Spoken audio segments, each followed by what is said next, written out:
감사합니다. 고맙습니다. 자, 번개 수업 두 번째 시간입니다. 번개 공개 수업이에요. 다음 주에도 번개 수업이 있습니다. 자, 지난 시간에 했던 내용이 내 우주 내가 만든다. 그 다음에 운명을 맞추는 게 아니라 운명을 유도하는 거다. 라고 얘기를 했죠. 그 다음에 이 명리학은 꽤 괜찮은 쓸만한 운명 유도 툴이다. 그러면 사실 운명 유도 툴을 배워서 미래를 맞추는 게 아니라 유도까지 한다고? 이거 되게 괜찮은 프로그램이네. 근데 이게 좀 쉽지 않아요. 우선 자기관념부터 바꿔야 되는 거니까. 자, 그러면 이제 어떻게 바꾸는가에 대해서 오늘 두 번째 시간에서는 일단 사주가 어떻게 우리의 관념 유도를 통해서 나의 미래와 현실, 그 다음에 타인의 나와 인연된 타인의 미래와 현실을 바꾸는가에 대해서 좀 설명을 드리도록 하겠습니다. 성경책에 보면 이런 내용이 있어요.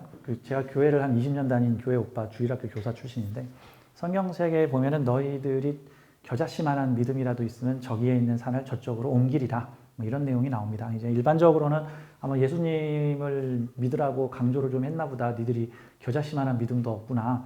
그리고 또 그 성경책을 보는 사람들은 아마 이렇게 생각을 하겠죠. 예수님을 믿는 마음이 겨자씨라도 있으면 예수님이 저 산을 옮겨주시겠구나. 이렇게 생각을 하는데 예수님이 옮겨줘요? 야, 예수님이 우리 치치작거리 하시는 분이야? 저 산을 좀 옮겨주세요. 나 부자로 되게 해주세요.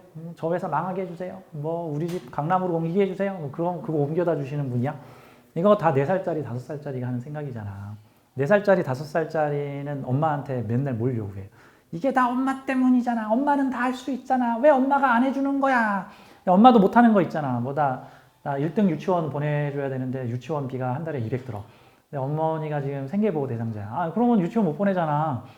안 되는 거지. 그러니까 겨자씨만한 믿음이 있으면 저 산을 예수님이 옮겨주시는 게 아니고요. 내 마음이 옮기는 거예요. 내 마음이. 그러니까 내가 내 운명을 이렇게 만들어가겠다라는 거에 대한 어떤 확신이 있으면은 그게 이제 운명을 조종하는 힘으로 작동을 한다 같은 거예요. 자, 그럼 이렇게 보죠. 근데 세상에서 가장 어려운 게 자기 마음 바로잡는 게 제일 어려워요. 내 마음 통제가 안 된다고. 예를 들어서 지금 막 놀고 싶어. 막 놀고 싶은 마음이 막 올라오고 있는데 나 내일까지 무슨 숙제 해야 돼. 지금 막 이 놀고 싶은 마음 눌러가지고 나 내일까지 무슨 보고서 리포트 써야 되는데 내가 이제 마음하고 이제 싸움이 들어가죠. 마음하고 안 돼, 숙제해야 돼. 근데 에이 때려쳐 나가. 이러고 이제 나이트클럽 갈 거 아니야 이제. 이렇게 다이어트도 마찬가지죠. 살 빼야 돼. 오늘 안 먹을 거야 했는데 그러다가 새벽 2시에 폭식하죠. 이제 졌다 하면서 이제 이자 쳐가지고 먹어버리자. 내 마음 이기기가 쉽지가 않아요. 그래서 내 마음을 이길 수 있게 해주고 나의 부정적 관념을 조종해주는 보조 프로그램이 명리학인 거야. 왜 그러냐면은 일종의 자기 인생에 대해서 부정적 영향을 미치는 사람들은 이런 거죠. 내 따위가 잘 되겠어. 난 이렇게 살다 죽을 거야. 내 미래가 이렇게 될 리가 없지. 내까지 게 이런 식으로 자기 비하 프로그램을 계속 돌려가지고 부정적 관념으로 그 부정적 소리를 들어 마땅한 미래를 계속해서 강화시키고 있는 중이야. 근데 자기 자신은 내 마음을 어떻게 할 수가 없어.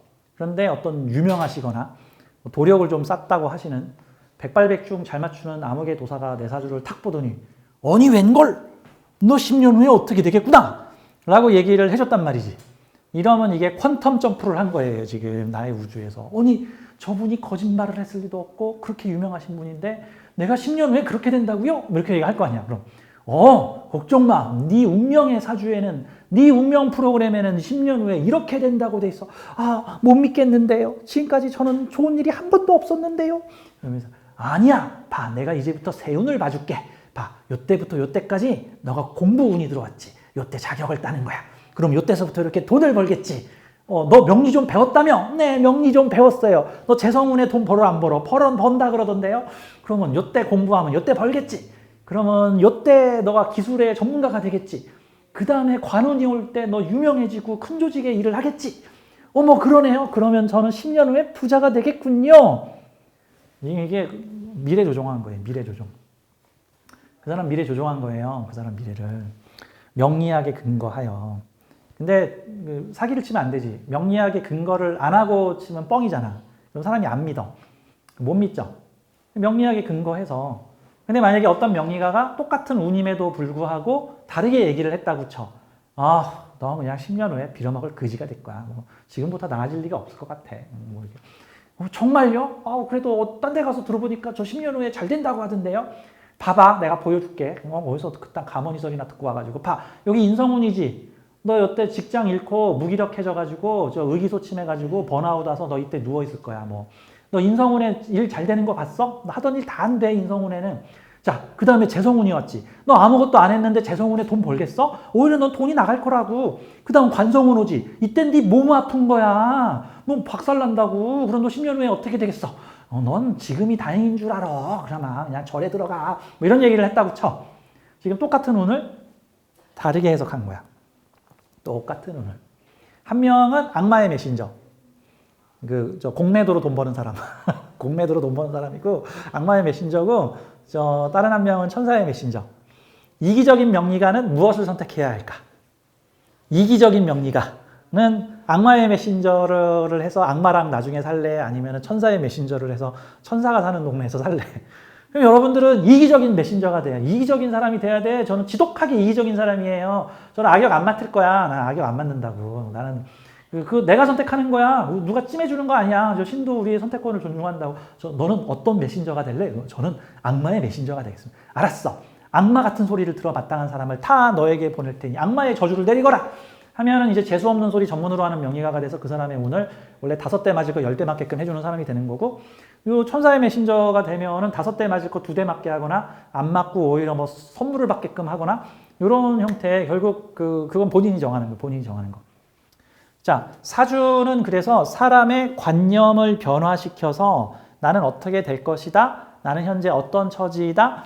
이 관념을 변화시킴으로써 내 가깝게는 내 가까운 내 우주를 변화시키고 점차적으로 나의 우주가 강해짐으로 해서 나의 우주와 인연을 맺는 다른 우주를 가진 사람들까지도 변화시키게 되는 거다. 이제 이런 관점으로 봐야 되는 거죠. 자, 그러면 왜 관념이 내 현실과 미래를 변화시킬까요?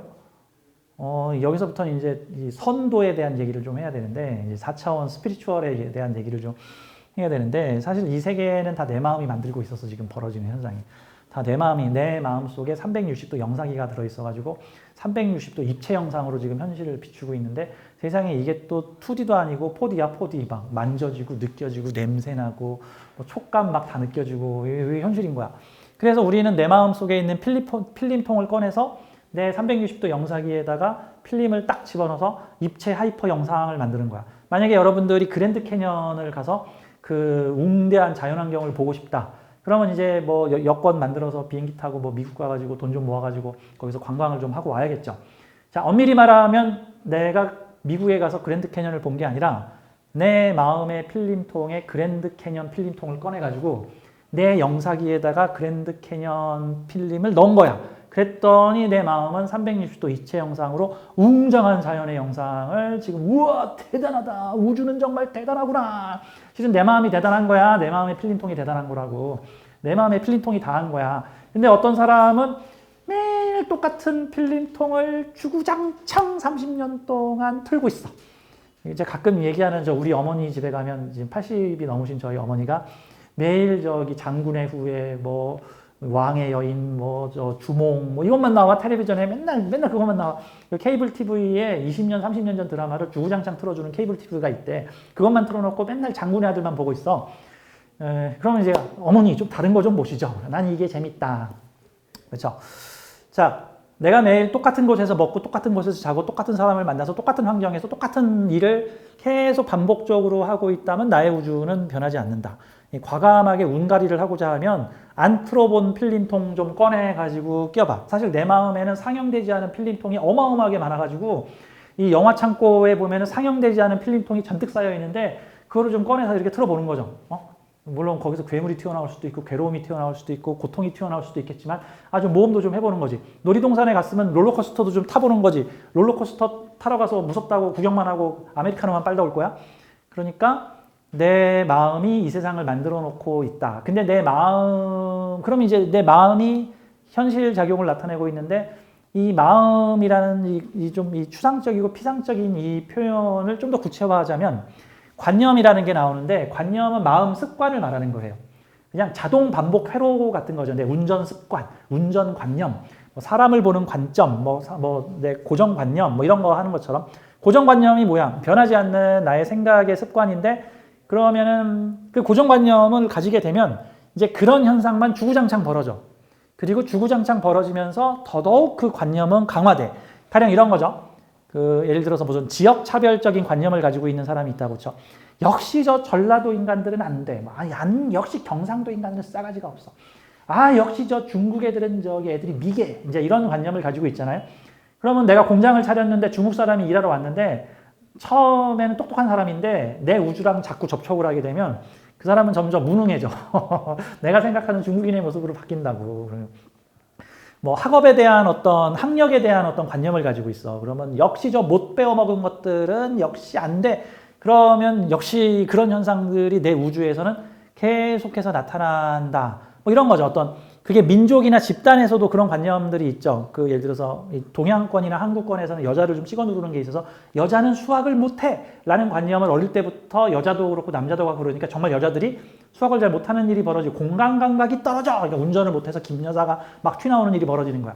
근데 유럽 쪽에서는 여자는 공부를 못해 공간 지각 감각이 없어 이런 말이 없어. 그게 뭐야? 그런 나라가 있어? 그러니까 거기서는 여자들이 수학 잘해. 운전도 잘해. 남자 여자가 운전 실력이 차이가 없어. 결국 여자는 운전을 못해라고 하는 관념이 내가 운전 잘하는 것을 누르고 있는 거와 같은 거죠. 즉 그거는 나의 운명은 이거밖에 안 돼라고 얘기를 하면은 그 운명의 한계를 스스로 가두고 벗어나지 못하게 되는 거와 같은 거죠. 가끔 손님들이 저한테 와서 저의 재물 그릇은 얼마나 큽니까? 70억을 벌 사줍니까? 700억을 벌 사줍니까? 7천만 원밖에 평생 못 벌 사줍니까? 라고 물어보면 이제 내심 한 700억이라고 이제 얘기를 해주길 바라겠지. 네, 저는 당신 하기 나름이요. 저는 이렇게 얘기를 하거든요. 당신이 아니 그거는 신이 정해주는 거, 운명이 정해주는 거, 사주에 이미 정해져 있는 거 아닙니까? 아니, 네가 정하는 거야. 네가. 내 사주의 그릇은 7천억이다 그러면 7천억을 벌 거고 70억이다 그럼 70억을 벌 거고 700만 원이다 그럼 700만 원이다. 그러면 부자의 사주를 펼쳐가지고 한 달 한시에 똑같은 사주 가지고 있는 사람은 다 부자여야 될 거 아니야. 아니야, 다 가난해. 가난한 사람도 있고 부자도 있어. 사주가 똑같은데. 마찬가지로 지질이 또 가난한 사람의 사주를 열어가지고 이 사주는 가난한 사주구나. 그래서 보통은 사주 풀 때도 가난하게 굶어 죽은 사람의 사주 해가지고 이렇게 보면서 이게 이래서 요게 요래 조게 조론이 이 사람이 가난했다. 좋아. 그 말이 성립을 하려면 동일한 사주를 가진 사람이 웬만하면 다 가난해야 되잖아. 아주 극히 이례적인 경우 몇 가지를 제외하고는 다 가난해야지. 안 그래. 안 그렇다고. 근데 일부러 호도하는 경우들도 있어. 가난하다고 하는 사주 중에서 가난하게 산 사람만 뽑아가지고 이게 이래서 가난하다 그러고 계속해서 고정관념을 강화시키는 형태가 나오는데 아니야. 이 사주를 가지고 잘 살 수 있는 방법도 있고 가난한 방법도 있어. 그러면 같은 사주를 가지고도 가난한 사람과 잘 산 사람의 차이를 좀 비교를 해서 왜 이 사람은 군겁쟁제인데 잘 살지? 왜 이 사람은 군겁쟁제인데 가난하지? 요거를 판단해야 되는 거야. 사실 그래서 이 사주학은 엄밀히 말하면 요 해석학이 핵심이야. 사주학은 해석학이 그래서 이거를 마술쇼의 트릭 폭로하는 방송 틱하게 내가 지금 얘기를 하자면 마술쇼의 트릭으로 내가 지금 폭로를 하는 거야. 명리학은 해석을 잘해서 그 사람의 관념을 속이는 거예요. 이걸 속인다기보다는 그 사람의 관념을 움직이는 거예요. 그래서 나의 생각이 철옹성같이 안 바뀌던 생각이 조금이라도 바뀌게 되면 그게 유도력이야. 나는 이렇게 살다 죽을 거야 했던 사람이 10년 후에 내가 잘 된다고? 요 3년 동안 공부를 하면 된다고? 그리고 배운 거를 요때 써먹으라고? 그래가지고 요거를 어떤 큰 조직에 가서 일을 해보라고? 그러면 10년 후에 내 운명이 바뀐다고? 구체적인 방법까지 나왔으니 내가 이거 해봐야겠다. 사주가 정말 용하네. 이런 식으로 반복같이 다 가르쳐주고 역시 내가 10년 후에 잘 될 사람이었어 라고 생각하면은 잘 되는 거야.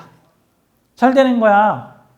그러면 사주 사주학은 원리학이 있고 상담학이 있고 해석학적 입장이 있는데 사실 제일 중요한 거는 해석하는 거예요. 해석. 그래서 내 사주가 이렇게 가도록 해석을 해서 내 고정관념을 변화시키면 결국 생각이 변하면 내 마음 필름이 다른 필름으로 교체가 돼서 매일 이 모양 이 꼴로 힘들게 살아가는 나의 필름을 트는 게 아니라 다른 필름으로 바뀌는 거죠.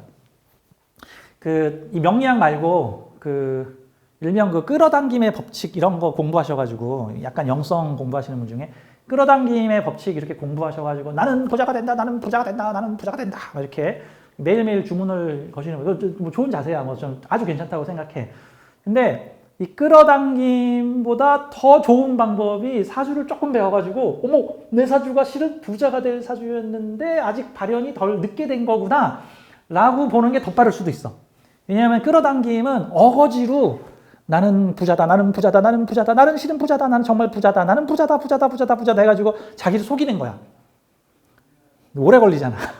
잘 안 속아 관념이 웃기고 앉았는데 네가 무슨 부자야. 네가 진짜 부자면 나는 부자다고 외치고 있겠냐? 자꾸 이런 마음이 튀어나와가지고 실은 자기가 부자가 아니라 부자가 되고 싶어하는 그지라는 거를 계속 각성시키거든.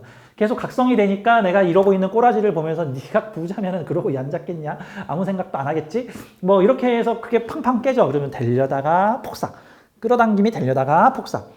그냥 자연스럽게 나는 부자다라는 거를 당연스럽게 알아야 사실 그게 더 끌어당겨서 오는 건데 근데 시동이 잘 안 걸리니까 이제 처음에 어거지로 하루에 나는 부자다라는 말을 1000번씩 반복하고 감사하지 않으니까 감사합니다라는 말을 1000번씩 반복을 해라 뭐 이런 내용과 같은 거라고요. 근데 명리학은 되게 괜찮은 도구야. 야, 네 사주 되게 괜찮은데? 야, 너 보니까 너가 관성을 안 써서 그랬구나. 너 인성을 안 써서 그랬구나. 너 재성을 쓰면 이 문제가 해결되겠구나라고 뭔가 구체적인 원리까지 들이대면은 내 관념이 바뀌어. 게다가 이 명리학이라는 것도 이것도 관념이야. 명리학도 관념이라고. 내 고정관념도 관념인데 이 명리학도 관념이야. 그러면 내 고정관념하고 수천 년간 인간의 집단의식이 함께 뭉쳐서 만들어 놓은 이 관념 철학인 운명 관념 철학인 명리학이 부딪히면 누가 더 힘이 세냐 그러면 요 개인의 고정관념보다 요 명리학이 더 세. 더 세. 지금 엄청나게 센 투스타가 지금 군대에 와가지고는 야, 너 앞으로 네가 지휘관해. 당신이 누군데 나보고 지휘관을 하시라고 하시는 거야. 나 투스타야. 어머, 지금부터 오늘은 나는 지휘관이다. 이게 가능한 거란 말이죠.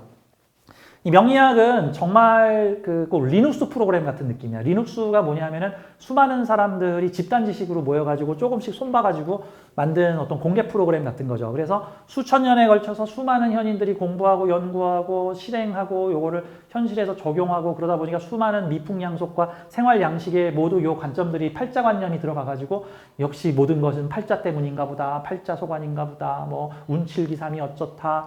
이런 식으로 우리의 생활에 녹아있는 프로그램이야. 그래서 이 프로그램을 적극적으로 활용해서 내 운명도 좀 바꾸고 남의 운명도 좀 바꿔봅시다 라고 하는 게 저는 이 명리학의 진짜 의의라고 생각을 해. 그런데 사람들이 이거를 잘못 알고 명리는 운명을 뭐 이렇게 맞추는 프로그램인 줄 알고 일종의 현재 자신의 처지가 이 모양 이 꼴인 거를 그 명리학에다 갖다 들이대가지고 확인사살을 해버려. 확인사살을. 나는 역시 팔자가 이랬었구나. 아유, 상관이 3개나 있어가지고 뭐가 어쨌구나. 뭐 편관이 2개나 있어가지고 내가 남자 복이 없구나. 뭐가 어째가지고 내가 부모 복이 없구나. 내가 무인성이어가지고 내가 이렇게 힘들구나. 이런 식으로 안 될 이유들을 자꾸 명리학으로 돼버리면은 안 될 사람은 더 안 되는 거고 잘 될 사람은 더 잘 되는 거예요.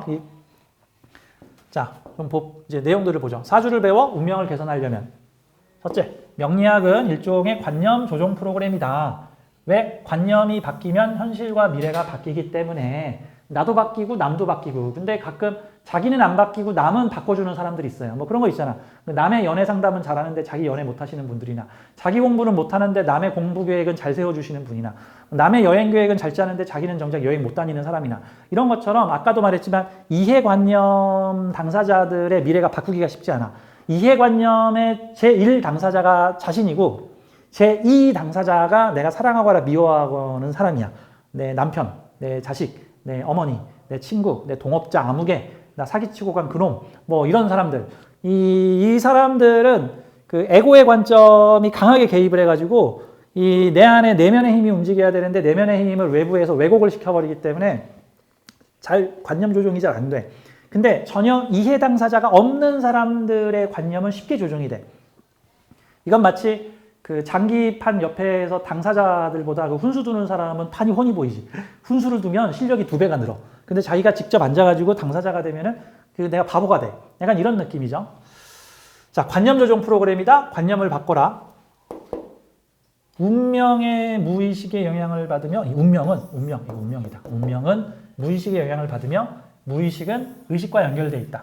무의식과 의식이 있는데 무의식은 내가 조종할 수 없는 의식이고 그 유의식, 그냥 줄여서 의식은 내가 직속 통제하고 있는 의식이에요. 마치 이거를 정부에 비유를 하자면, 국가와 정부에 비유를 하자면 대한민국에 5천만 명의 백성들이 있어. 5천만 명의 사람들이 있는데 그중에 대통령의 직할 지시를 받는 사람들은 청와대에 있는 직원이나 또는 중앙정부에 있는 공무원들은 대통령의 직할 지시를 받겠죠.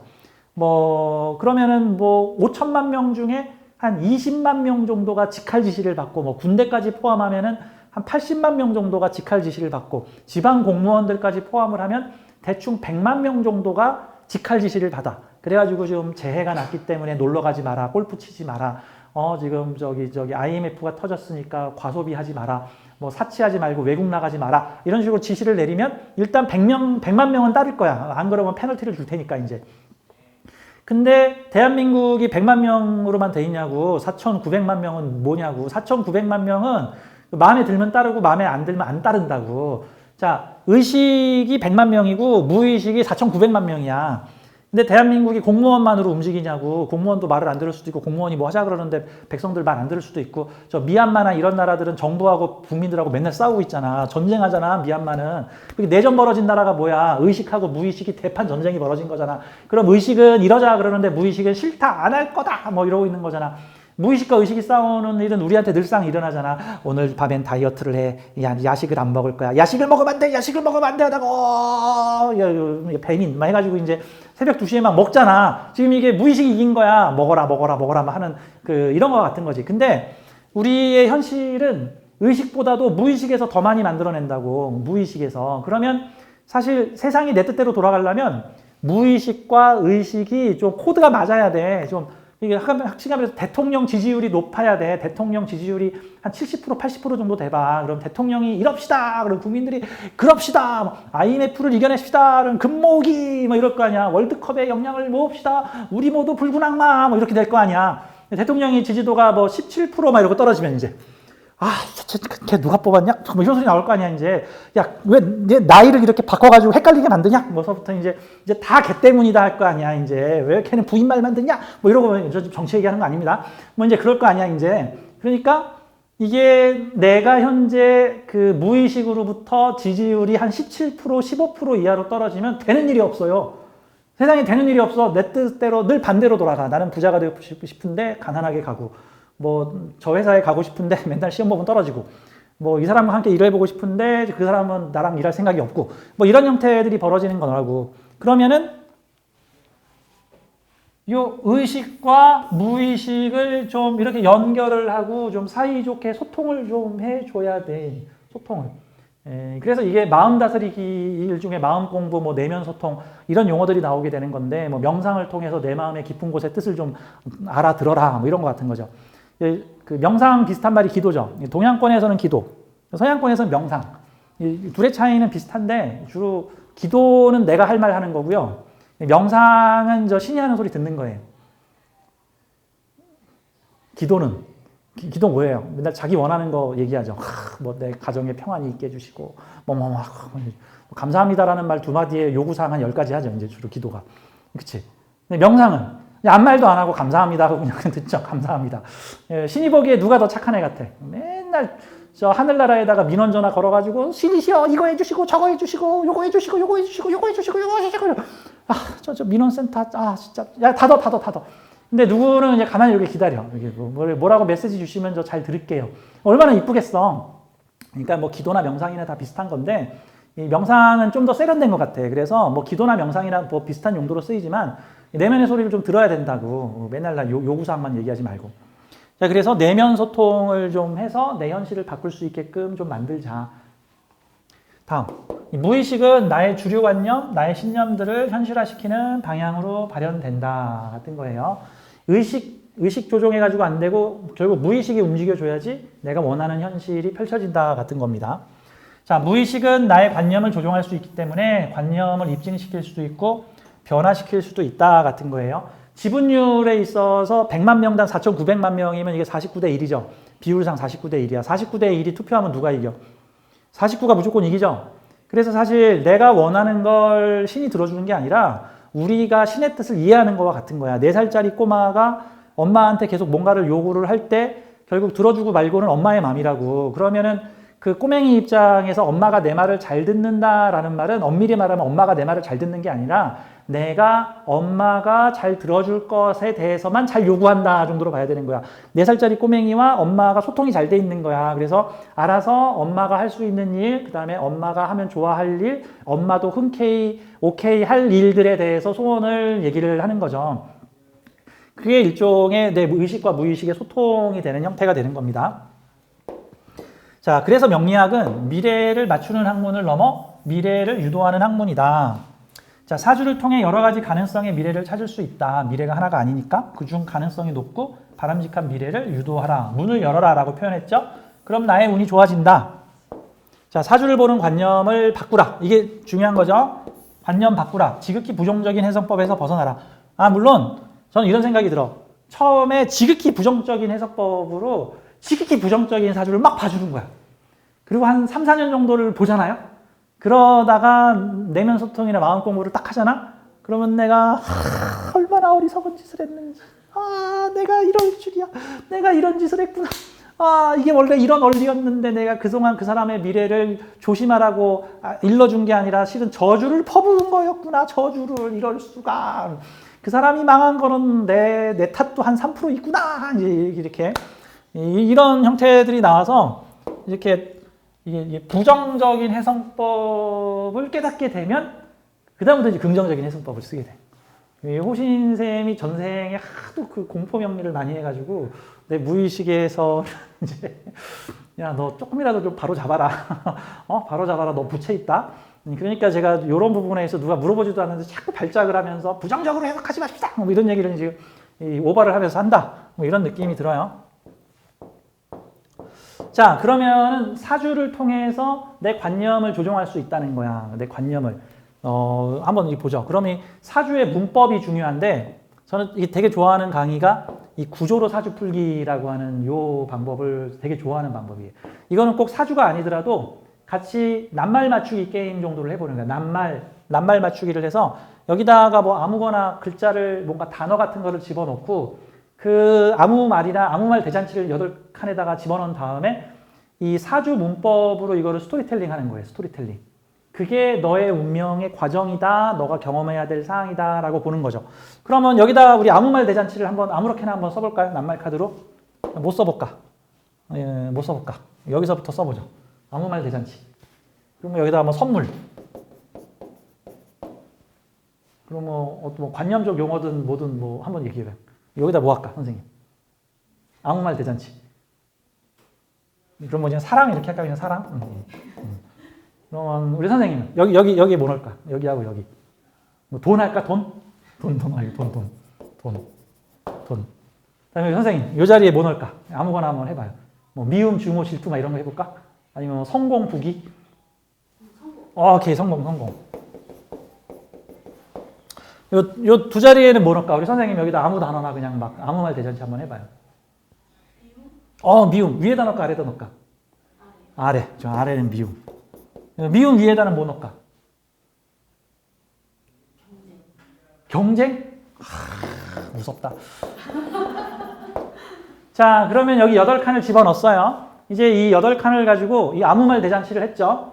이걸 가지고 이제 사주 문법으로 이런 사주를 가진 사람이 있다라고 가정을 해보고 이런 사람이 가진 이 사람의 운명은 어떤 운명을 살라고 설계가 된 것인가를 우리는 유추해 보는 거야. 우선 순서는 첫 번째, 요 자리가 전체 배경 그리고 전체 배경에 대한 보충 설명을 요 자리가 해주고 있는 거예요.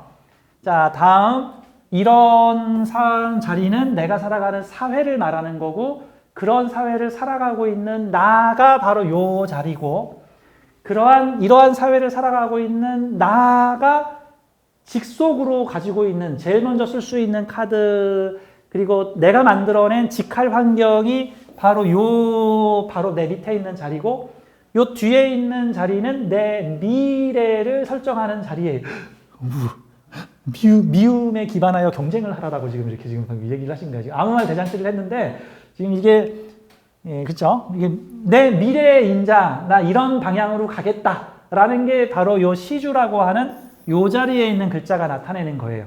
그럼 이 아무 말 대잔치를 가지고 스토리텔링을 해볼게. 우선 이 사주의 사람이 살아가는 세상은 핵심적으로 어떤 세상입니까? 라고 했더니 선물 같은 세상입니다. 그러면 구체적으로 어떻게 선물 같은 세상입니까? 라고 했더니 사랑도 있고 돈도 있는 선물 같은 세상입니다. 라고 얘기를 한 거예요.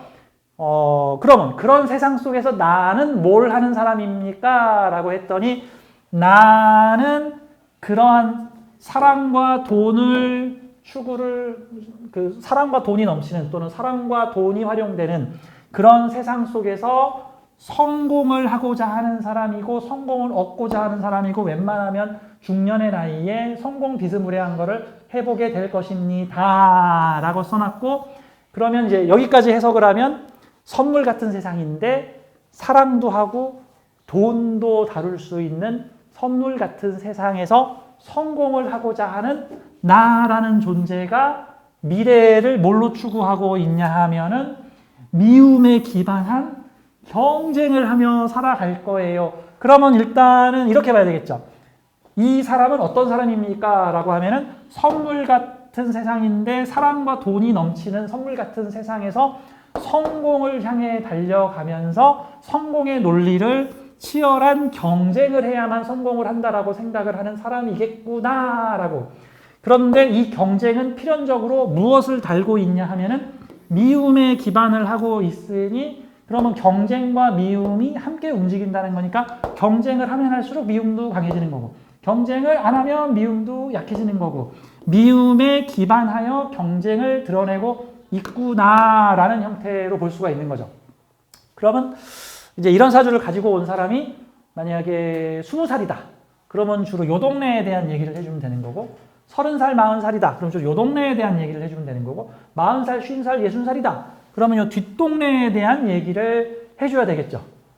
근데 너무 무시무시한 단어가 있어가지고 이걸로 어떻게 관념 조정을 해서 미래를 아름답게 이끌어줄 것인가가 이제 여기서부터는 해석 능력의 차이. 그럼 이렇게 말하면 뭐죠? 해석 능력 쪼랩, 저랩, 중랩, 고랩이 있다고 쳐봐. 해석 능력 쪼랩.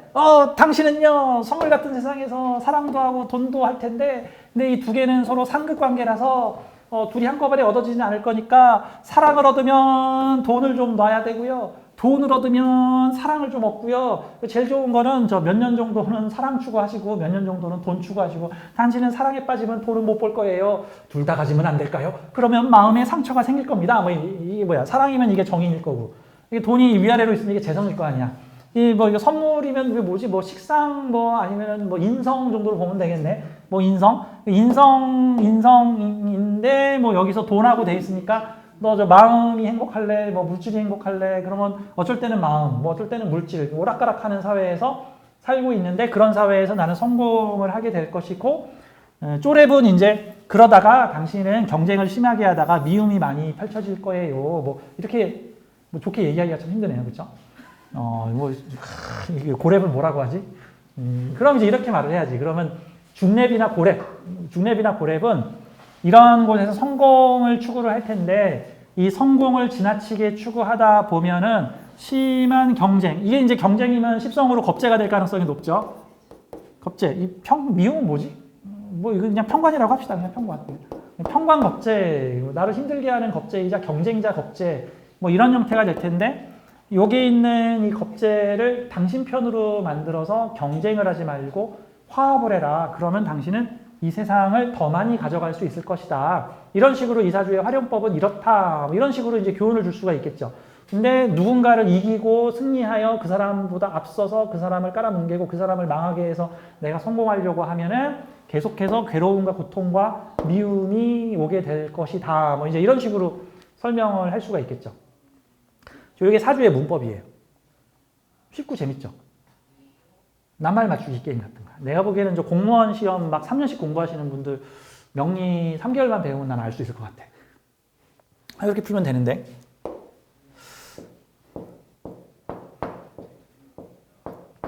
예를 들어서 이게 이제 구조로 보는 사주인데 뭐 샘플을 하나 더 봐요. 자, 이런 사주가 있다. 이 사주의 그 스토리텔링을 통해서 관념 해석을 한번 해보도록 하자. 내 운명에 어떻게 관여하는가. 오늘 이 샘플로 준비한 사주가 둘 다 조금 어려운 사주들이에요. 뭐 미션 난이도가 어려운 사주들이야. 해석이 어려운 게 아니고. 왜 그러냐면 오늘 이 소개하는 사주가 한 4개 정도를 내가 준비했는데 이게 다 일명 애진 걸린 사주들이나 일명 함정 미션이라고 하는 사주들이거든요. 10개 중에 평균 2개나 3개 정도가 사주에 함정이 걸려 있습니다. 함정이 뭐냐면요. 뭔가 풀리지 않는 수수께끼 같은 걸 내놓고 그걸 어떻게 풀어갈 것인가의 상태를 보는 것과 같은 거예요. 마치 일부러 모순된 문제를 출제를 한 다음에 학생들이 그 모순된 문제를 어떻게 대응할 것인가에 대한 정답을 맞추는 게 아니라 대응력을 보는 것 같은 시험이죠. 마치 뭐 후배한테 10,000원짜리 한 장 주면서 뭐 오징어 2개에다 소주 한 박스에다가 뭐 양념갈비를 사온 다음에 3,000원을 남겨와라. 뭐 이런 숙제를 낸 거와 같은 거죠. 아니 어떻게 10,000원 가지고 그걸 사옵니까? 항의를 하는 사람도 있을 거고, 뭐 자기 돈을 보태서 사오는 사람도 있을 거고, 그 주문한 사람 외상 달아가지고 사오는 사람들도 있을 거고, 본인이 알바해서 사오는 사람도 있을 거고, 뭐 심지어는 막무가내로 훔쳐오는 사람들도 있을 거고, 그런 다양한 모습을 보는 시험 같은, 시험의 장 같은 거죠. 사주의 요런 사주들은, 지금 보여주는 사주들은 일종의 그 자기 모순이 걸려 있는 사주들인데, 대충 이런 거예요. 만약에 제가 낱말 맞추기 게임을 지금 했다고 쳐요. 8칸에다가 낱말을 써놨는데, 이 사주를 한번 해석을 해봐요. 우선 요 자리는 내가 살아가는 큰 배경, 내가 살아가는 사회의 주제 배경이죠. 그러면 큰 돈의 사회를 살고 있는 큰 돈의 사회를 살고 있는 나인데 그 큰 돈의 사회의 구성 요소들은 법과 규칙과 사람들이야. 그러면 내가 살고 있는 이 큰 세계는 큰 돈이 있고 법과 규칙이 있고 뭐 사람들이 이렇게 놓여 있는 세상이다. 그러면 이 큰 돈은 사실 이 사람들의 돈일 가능성이 높고 이 사람들은 이 큰 돈을 다루는 데 있어서 함부로 다루지 못하게 법과 규칙을 정해놓은 사회다. 법과 규칙에 의해서 큰 돈이 다루어지는 나보다 앞서서 세상을 살고 있는 사람들의 사회 속에서 그럼 나는 뭐 하는 사람이냐 봤더니 나는 위아래 모두 사람이니까 심지가 굳은 사람, 중심이 강한 사람, 고집이 강한 사람 뭐 정도로 이제 해석을 할 수가 있는 거죠. 실제 사주가 요 사주입니다. 요 사주. 네. 시주에 보니까 내 말년에는 어떤 인성, 학문, 자격을 명예의 기반 속에서 달겠다라는 건데 그럼 이제 이 사주의 스토리를 구성을 해보자면 큰 돈의 사회에서 법과 규칙이 적용되면서 그 법과 규칙과 관련돼서 돈을 다루는 많은 잘난 사람들이 있는 사회 속에서 나는 내 중심을 잡고 주체적이고 주도적으로 움직임으로써 내가 추구하는 것은 공부, 학문, 자격, 명예와 어떤 내 간판 조직을 만들 거예요. 그래서 내가 가진 인자와 사회가 가진 인자를 서로 결합시켜서 갈 거예요. 그러면 나는 내 간판 명예와 학문을 통해서 법과 규칙이 지키고 있는 큰 돈과 교류를 할 거예요. 이 큰 돈은 내 앞에 있는 사람들 거고 규칙이 있어야 되니까 이런 느낌으로 봐야 되는 거죠. 그러면 내가 세상을 잘 살려면 뭘 갖춰야 돼? 우선 자주 독립성, 그 다음에 공부 학문 자격, 공부 좀 해야겠죠? 그 다음에 이 공부 학문을 기반으로 한 내 간판이나 내 조직이나 내 명예 같은 형태죠. 근데 이 사주에 이상한 게 하나 걸려 있는데 사회의 큰 돈과 내가 원망이 걸려 있어. 원망. 이게 이제 귀문, 원진 귀문 같은 건데 이런 게 있죠. 뭐가 좋아서 추구를 했는데 하고 났는데 공허했더라. 뭐를 위해서 열심히 했는데 복수를 위해서 살았는데 복수를 하고 났는데 내 마음이 아프더라. 이런 거. 돈을 추구하고 좋아했는데 이 돈 때문에 나는 계속해서 원망, 애통할 일이 생기더라. 같은 거죠. 같은 거. 이제 이런 사주는 일종의 조직의 큰 돈을 가진 사람들에게 나의 인성 서비스를 제공하는 일이니까 뭐 예를 들어서 회계사, 뭐 재무 컨설턴트, 아니면 내가 가진 자격이나 컨설팅을 통해서 사회의 큰 조직의 돈과 관련된 뭐 다루는 일을 하는 사람, 뭐 이런 식으로 큰 회사에 협력하는 어떤 전문가, 뭐 이런 형태로 일을 해주면 이사주의 물상하고 잘 맞겠죠. 근데 원망하라고 돼 있어. 이 말인즉슨 사실 돈을 가지려고 하면 원망할 일이 계속해서 생길 수 있다라는 느낌인 거죠. 이게 지금 함정 걸어놓은 거야, 함정. 그럼에도 불구하고 계속 돈을 추구할래? 아니면 돈은 적당히 추구를 할래? 보통 젊었을 때는 돈 때문에 원망할 일이 많이 생기지만 나이 먹어서는 돈은 있다가도 있고 없다가도 없는 거야 라는 마음을 가지게 되면 이 원망도 약해질 것이다. 뭐 이런 느낌으로 사주를 보면 되겠죠.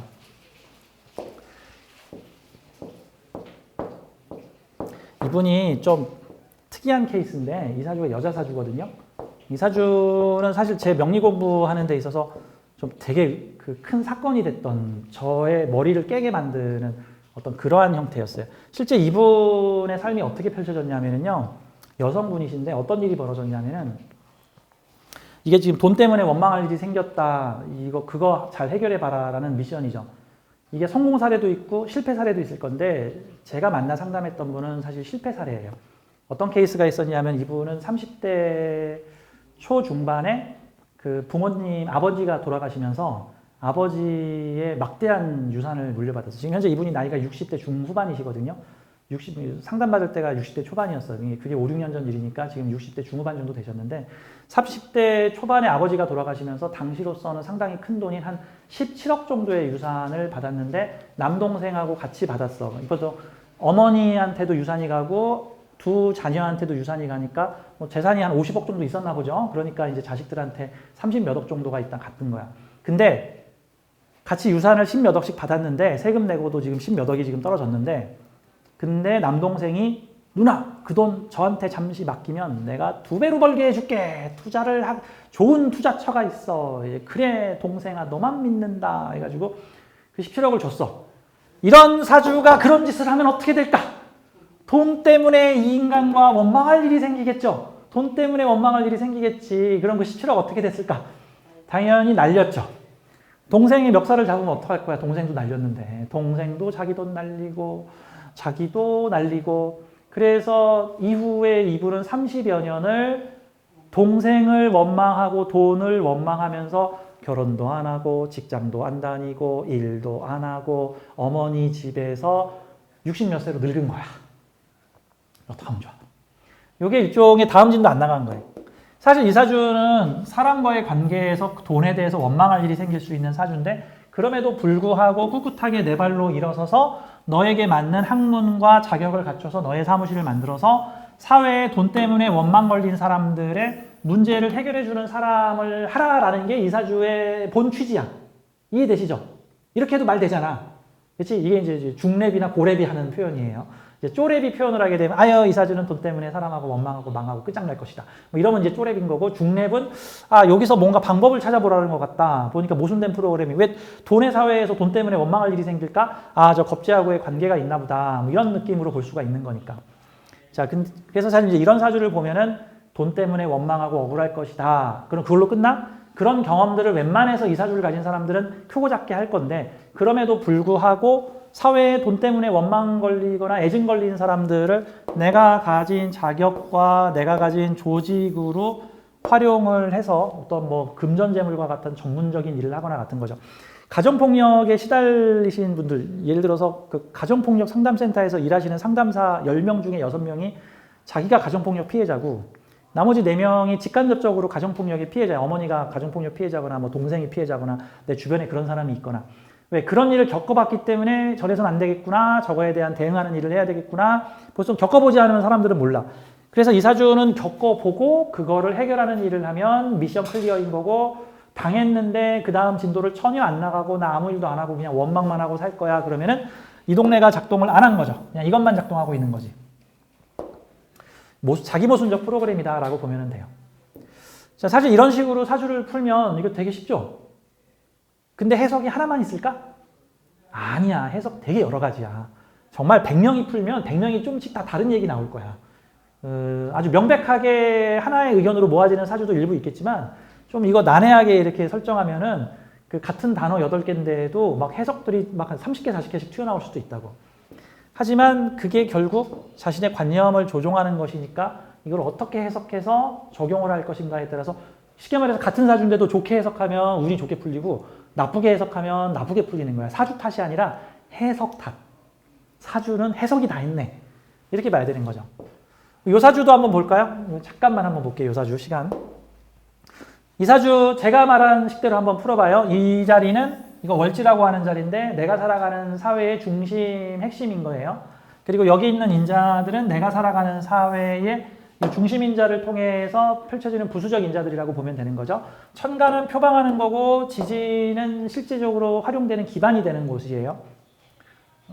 내가 민주주의를 주창했다. 어디서? 화장실에서, 군대에서, 뭐 어디 외국에서, 우리 집에서, 남의 집에서 이런 거 같은 거죠. 그러니까 밑은 기반, 위에서는 뭔가를 표방하거나 활용하는 거와 같은 겁니다. 자, 이 사주는 여기를 불법 활동이라고 내가 지금 친절하게 해석을 해놨는데 이게 같은 오행 십성이라도 해석이 전부 다를 수 있어요.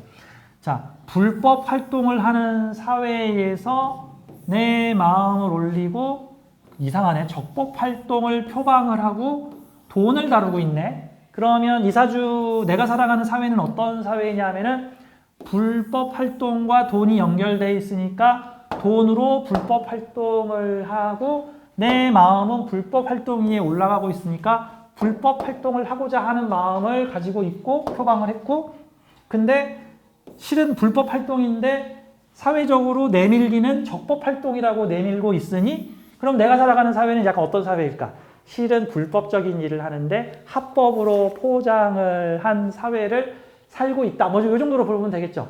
그럼 그런 사회에서 나는 뭐를 하고 있냐? 내 뒤에 사람에 대한 욕심이 있고 그 욕심을 가진 많은 사람들과 내가 똘똘 뭉쳐 있다. 그러면은 불법 활동을 하고자 하는 마음을 가진 사회에서 적법 활동을 표방하면서 돈을 벌고 있는 사람인데 나와 그런 일에 동조하는 욕심 많은 사람들이 함께 똘똘 뭉쳐서 함께 움직이고 있다. 그 다음 사회의 불법 활동이 나의 마음과 합을 하고 있으면 내 마음이 불법 활동을 좋아한다는 소리야? 싫어한다는 소리야? 근데 합도했다가 형도하고 있으니까 좋아했다가 싫어했다가 좋아했다가 이래도 되나? 했다가 또 좋아했다가 이래도 되나? 좋아했다가 이래도 되나? 하는 소리를 반복하고 있다는 뜻이죠. 이 사주의 당사자가 이 사주입니다.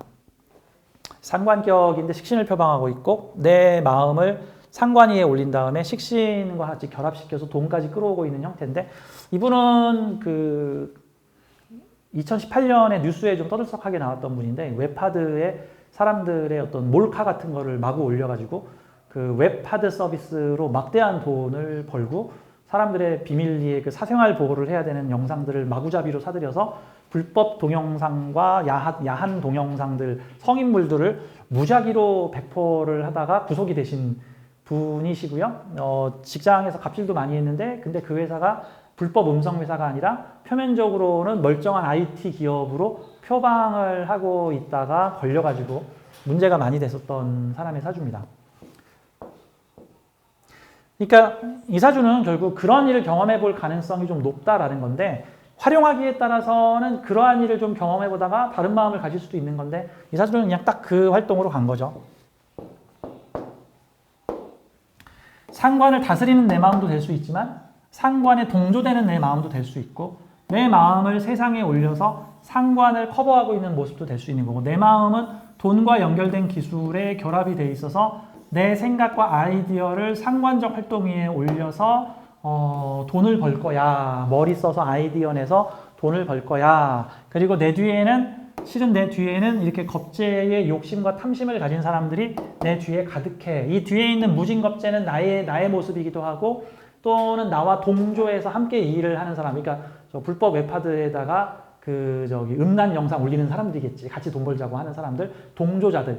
이런 사람들과 함께 불법 탈법적인 일을 관여할 수 있겠구나도 돼요. 근데 이 사주는 사실 불법 탈법을 조장하는 사주도 될 수 있지만 불법 탈법을 조종하는 사주도 될 수 있어요. 내가 가진 인성으로 이 상관을 재활을 해서 상관 페인을 만들어서 너희들 그러지 마라는 일도 할 수 있고 그런 일에 같이 낄 수도 있고 해석하기 나름인데 이 실제 뉴스에 나왔던 이분은 이건 제가 상담했던 케이스가 아니라 이분이 이제 감옥에 가고 나서 이제 이분의 사주가 나돌게 되면서 좀 풀어봤던 그런 형태입니다.